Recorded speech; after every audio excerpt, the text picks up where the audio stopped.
Hi friends, எல்லோரும் எப்படி இருக்கிறீங்க ஃப்ரெண்ட்ஸ்? நல்லா இருக்கிறீங்களா? நாங்களும் நல்லா இருக்கோங்க. இன்றைக்கி வாங்க ரொம்பவே டேஸ்டியான மீன் குழம்பு எப்படி செய்கிறதுன்ட்டு பார்க்கலாங்க. இந்த மீன் குழம்பு பார்த்திங்கன்னா திக்காக சாப்பிட்றதுக்கு ரொம்பவே டேஸ்ட்டாக இருக்கும். இப்போ எப்படி செய்கிறதுன்ட்டு பார்க்கலாமா? அதுக்கு பார்த்திங்கன்னா கடாய் வச்சுக்கிறாங்க. கடாய் நல்லா சூடானதுக்கப்புறமா 4 டேபிள் ஸ்பூன் அளவுக்கு எண்ணெய் சேர்த்துக்கலாம். மீன் குழம்புக்கெல்லாம் கொஞ்சம் கூட எண்ணெய் சேர்த்து செய்யும்போது டேஸ்ட் வந்து ரொம்ப நல்லாயிருக்கும். இதுக்கப்புறமா 1/2 டேபிள் ஸ்பூன் அளவுக்கு கடுகு சேர்த்துக்கிறேங்க. கடுகு நல்லா பொரிஞ்சு வந்ததுக்கப்புறமா கட் பண்ணி வச்சுக்கிற ஒரு பெரிய சைஸ் வெங்காயம் சேர்த்துக்கோங்க. சின்ன வெங்காயம் கூட சேர்த்துக்கலாங்க. வெங்காயம் பார்த்திங்கன்னா நல்லா பொன்னிறமாக வதங்கட்டும். அதுக்கப்புறமா நம்ம இடித்து வச்சுக்கிற பூண்டையும் இஞ்சியும் சேர்த்துக்கலாங்க. நல்லா மிக்ஸ் பண்ணி வெங்காயம் நல்லா வதக்கிக்கலாம். இந்த மீன் குழம்பு பார்த்திங்கன்னா சாப்பிட்றதுக்கு ரொம்பவே டேஸ்ட்டாக இருக்கும். வெங்காயம் பார்த்திங்கன்னா ஓரளவுக்கு வதங்கியாச்சு. இதுக்கப்புறமா கருவேப்பிலை சேர்த்துக்கலாங்க. சேர்த்துட்டு நல்லா மிக்ஸ் பண்ணதுக்கப்புறமா நம்ம தோலெல்லாம் உரித்து க்ளீன் பண்ணி நல்லா இடித்து வச்சுக்கிற இஞ்சும் பூண்டும் சேர்த்துக்கலாங்க. அரைச்சி சேர்க்காதீங்க. இது போல் இடித்து சேர்த்திங்கன்னா டேஸ்ட் வந்து ரொம்பவே நல்லாயிருக்கும்.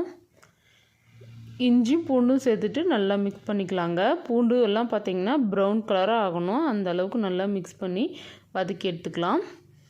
இதுக்கப்புறமா கட் பண்ணி வச்சுக்கிற ஒரு பெரிய தக்காளி சேர்த்துக்கலாங்க. நல்லா பழமாக எடுத்து கட் பண்ணி வச்சுக்கிறேன். அதை சேர்த்துட்டு நல்லா மிக்ஸ் பண்ணிக்கலாம். தக்காளி பார்த்திங்கன்னா நல்லா சாஃப்டாக வதங்கணும்.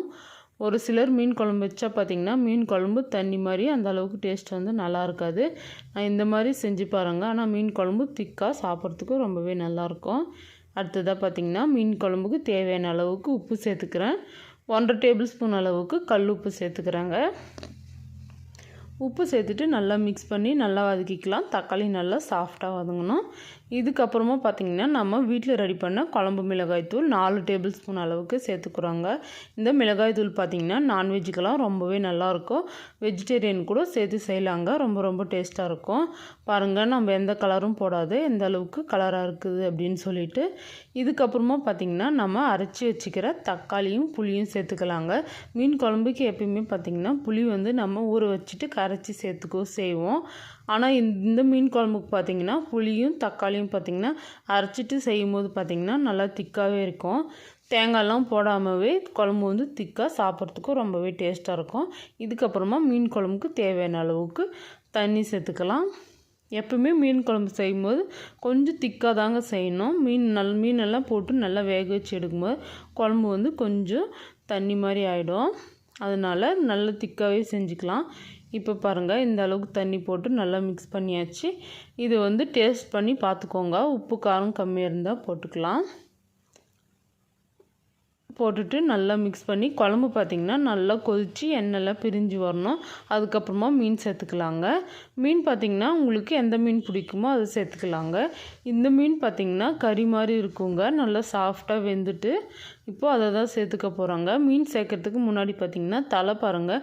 இந்த மீனோட தலை எவ்வளோ பெரிய பெரிய பீஸாக இருக்குதுன்னு சொல்லிட்டு நம்ம மீனோட சேர்த்து வேக வைக்கும்போது அந்த அளவுக்கு வந்து வேகாது. அதனால் முதல்ல மீன் தலையை போட்டுட்டு தலை நல்லா வெந்ததுக்கு அதுக்கப்புறமா பார்த்திங்கன்னா மீனோட மற்ற பார்ட்ஸ் எல்லாம் போட்டு வேக வச்சு எடுத்தால் டேஸ்ட் வந்து ரொம்பவே நல்லாயிருக்கும். இப்போ வந்து நல்லா கொதிக்கிட்டுங்க.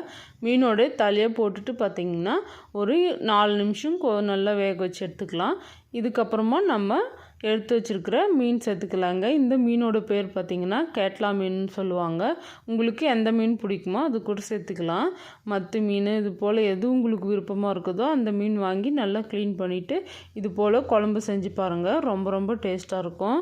முக்கியமாக பார்த்திங்கன்னா குட்டீஸ்க்கெல்லாம் ரொம்பவே பிடிக்கும். குழம்பு நல்லா பாருங்கள் தலையெல்லாம் வெந்தாச்சு. இதுக்கப்புறமா பார்த்திங்கன்னா மீனெல்லாம் சேர்த்துக்கலாம். மீனை வந்து நல்லா உப்பு மஞ்சள் கொஞ்சமாக போட்டு நல்லா வாஷ் பண்ணி எடுத்துக்கோங்க.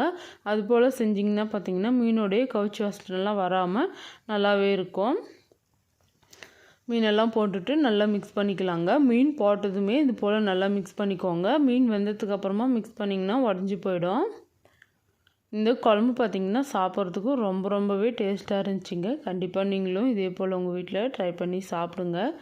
இதுக்கு முக்கியமாக பார்த்திங்கன்னா இந்த குழம்பு மிளகாய் தூள் தாங்க ரொம்ப டேஸ்ட்டாக இருக்கும். இந்த குழம்பு மிளகாய் தூள் வச்சு குழம்பு செஞ்சிங்கன்னா பார்க்காதவங்க கண்டிப்பாக நம்ம சேனல் இருக்குது பார்த்து நீங்களும் வீட்டில் அதே போல் அரைச்சி வச்சுக்கோங்க.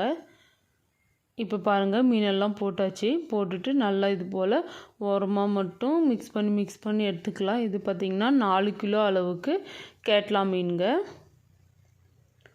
நல்லா மீன் குழம்பு இது போல தாங்க இருக்கணும். எந்த அளவுக்கு திக்காக இருக்குதுன்னு சொல்லிட்டு பாருங்கள். நம்ம தேங்காயெலாம் எதுவுமே சேர்த்துக்கலாங்க. புளியும் தக்காளியும் மட்டும் அரைச்சி சேர்த்துருக்கோம். அதுவே பார்த்திங்கன்னா குழம்பு வந்து இந்த அளவுக்கு திக்காக இருக்குது. இதுக்கப்புறமா பார்த்திங்கன்னா ஒரு மூடி வச்சுட்டு ஒரு 4 நிமிஷம் வெந்தால் போதுங்க. ரொம்ப நேரம் வேகக்கூடாது. மீன் குழம்பெல்லாம் டக்குன்னு வந்து மீன் வெந்துருங்க. சூப்பரான மீன் குழம்பு வந்து ரெடி. சாப்பிட வேண்டியது தான். இன்றைக்கி பார்த்திங்கன்னா களி தாங்க செஞ்சுருக்கேன். ராகி களியும் மீன் குழம்பு வச்சு சாப்பிட்டாச்சு.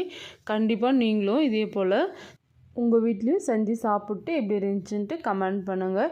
இந்த வீடியோ உங்களுக்கு பிடிச்சிருக்குன்னு நினைக்கிறேன். பிடிச்சிருந்தா மறக்காமல் சமையல் செய் சேனலை லைக் பண்ணுங்கள், ஷேர் பண்ணுங்கள், கமெண்ட் பண்ணுங்கள்.